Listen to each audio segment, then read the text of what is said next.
que je peux marcher, je veux faire le tour de la terre. Depuis que j'ai les yeux ouverts, je veux connaître mes frères. Alors moi, plus je fais ci, plus je fais ça. Alors moi, plus je fais ci, plus je fais ça.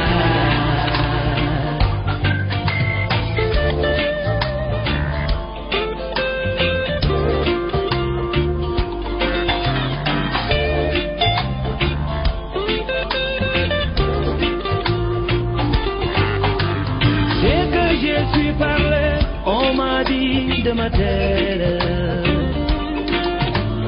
Quand je voulus t'aimer, tu m'as promis l'enfer. Alors moi, je fais ci, je fais ça.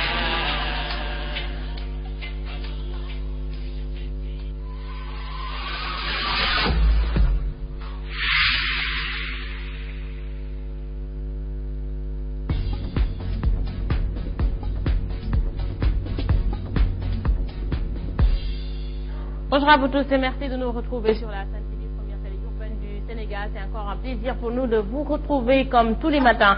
C'est Amina, c'est Fabrice Nguema, c'est déjà la revue des titres. Avant de passer au journal, Nguema, bonjour. Bonjour, non, c'est que Anta, tu sais, quand tu utilises des mots, go au Sénégal, ça a un sens, go.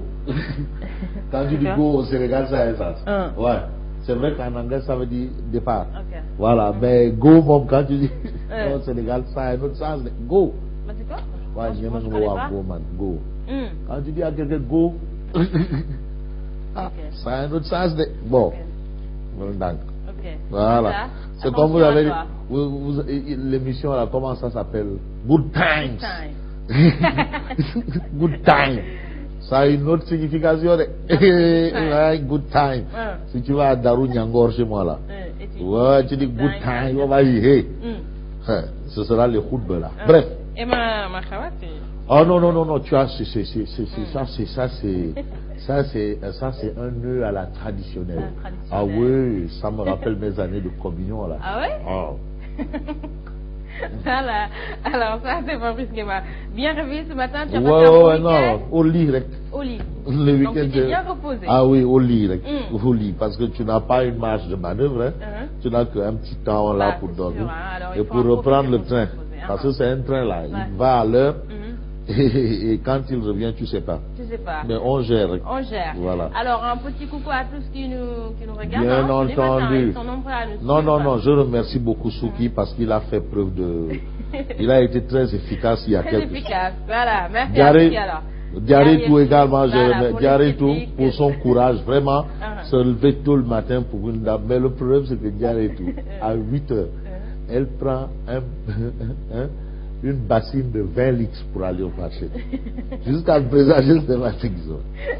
20 litres. En tout cas, Diaré, elle est très brave, hein. Voilà. Donc, elle a grande. Non, elle a beaucoup de courage. Elle a grande Anta. Anta, vous Fabrice Nguema. On commence par le populaire. Le populaire. Mais c'est quoi le problème avec Anta? On commence par le populaire. Voilà, il est en train de voilà. la question. Alors, le populaire. Non, tu disais hein? Tu disais Anta vous Fabrice Nguema. Le populaire. Voilà. Alors, Ismaïla Madior Fall, une du quotidien, le populaire. Ismaïla Madior Fall clôt le débat. C'est ce qu'on lit à la une du populaire. Voilà. Le débat sur quoi? Non, le populaire, c'est pas Amina. Le populaire, c'est ça. Voilà. Non, Anta, yo, tu es bien. Tu es bien. Faut pas me saboter. Tu es bien. Mais c'est Anta, c'est bien fait. Mais les coups de fil de. Non. Ismaïla Madior Fall clôt le débat. C'est à quel sujet? Eh bien, au sujet du référendum. Ah ouais. Mandat de 5 ans, référendum en 2016 présidentiel, en 2017. Ismaïla Madior Fall clôt le débat. C'est ce qu'on lit à la une du populaire que vous pouvez voir ici. C'est une exclusivité du populaire. Populaire, une exclusivité. Alors, selon Ismaïla Madior Fall, un projet de loi constitutionnelle qui sera soumis au référendum contient une proposition de réduction rétroactive du mandat. Donc, on ira bel et bien au référendum. Et là, il y aura un projet de loi qui sera soumis et qui va contenir une proposition de réduction rétroactive du mandat. Ça veut dire que la réduction de 5 ans, là, ça va à partir de ce mandat même de Macky Sall. Okay. Bon, maintenant, le reste, on ne sait pas. On ne sait pas. On sait au moins qu'il y aura un projet de loi sur ça et ça. Référendum, c'est vers la fin du premier trimestre 2016, autour du mois de mai.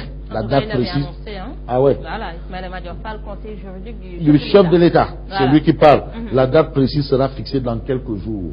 Donc, il faut avoir un œil du côté du palais de la République et on aura exactement quelle sera la date du référendum. On sait déjà que c'est au mois de mai 2016. Mais le 1er, le 2, le 15, le 32, le 41, il faut attendre. En tout cas, pour Nyanga National, il ne faut pas se précipiter. Hein? Le peuple décidera au moment voulu. Absolument. Et puis, des informations sur l'Université des jeunesses républicaines. Alors, Macky Sall fait compte. Il répond à Idrissa Seck. Macky Sall, votre cœur brûle à chaque instant et vous n'y pouvez rien accepter la décision. Absolument rien du tout. Absolument rien. Ce que Dieu décide, personne n'y peut absolument rien. C'est un peu ce que veut expliquer Macky Sall. Et c'est le populaire, hein, toujours. Hein. Vous avez le populaire, c'est justement de ce côté, vous voyez, Nyangal. Il a fait un petit Nyangal. Le cœur de lion de Marème. Wow, Nyangal. Voilà. Alors, et puis Macky Sall a fait la leçon à ses partisans. Ah oui? Voilà. Ceux qui sont œufs. Ceux qui sont œufs et qui se disent bœuf. Tu sais, il y a œuf devenir bœuf, c'est pas possible. C'est pas possible. Un œuf qui devient bœuf, c'est impossible. Alors, évitez d'avoir les habitudes de Ngandalou. Ngandalou, ça renvoie à quoi? Folie de grandeur. Folie de grandeur, c'est voilà. pas bien pour le chef de l'État. Ah ouais. Mais tu sais, Macky, il a toujours tapé sur ses militants. Il dit aux gens, ne fermez pas vos bureaux, ne fermez pas les fenêtres de votre bureau, ne fermez pas vos téléphones. Mais malheureusement, tu sais, hein, dès que tu as un petit ouvrez les portes, ouvrez les fenêtres, décrochez les téléphones portables. Dès que tu as un petit ndombo tank là, tu crois que tu es au, tu regardes les gens d'en haut là. Ouais, ça a coûté, ça fait partie de ce qui a coûté très cher à mettre Abdoulaye Wade. Et Macky le sait, c'est pour ça qu'il avertit. Bref, on passe à la tribune. La tribune. Le journal du groupe des médias. Voilà. Non, la tribune c'est ça, c'est pas Amina. Voilà, la tribune. La tribune c'est ça, c'est pas Amina. Je dis la tribune, tu me mets Amina à la tête là. C'est parce qu'il m'adore. Voilà. Ah, attention, Antamon. Le sol toubé illégui, c'est que Ngembe m'lé hâte. Non, attention, ma copine. Macky Sall aux opposants. On ne peut pas me forcer à un référendum. Personne ne peut me forcer. S'il y a un référendum. Sur la table, ah ouais. S'il y a un référendum, c'est selon sa volonté à lui. C'est lui qui a annoncé qu'il va réduire son mandat. Donc c'est lui qui va faire son référendum. Donc il ne faut pas tordre le bras que le roi. Non, Khalevi, non. Mais c'est ça. Moi, c'est là où moi. Non. C'est important. Il faut. Non, je te sens venir. Non, vraiment. Au propre, pas au figuré. Je te sens venir. Non, c'est ça, non. C'est ce qu'on appelle une belle phrase. Une belle phrase. Voilà. Beaucoup de vers et entre autres. En tout cas, c'est tout à fait normal. Inutile de me mettre la pression. C'est ce que déclare Macky Sall. Il ne faut pas me mettre la pression. Et puis, on lit toujours dans la tribune le camp du pouvoir qui se mobilise. Les apéristes se défoulent sur le leader du grand parti. En l'occurrence, Elhadji Malick. Voilà.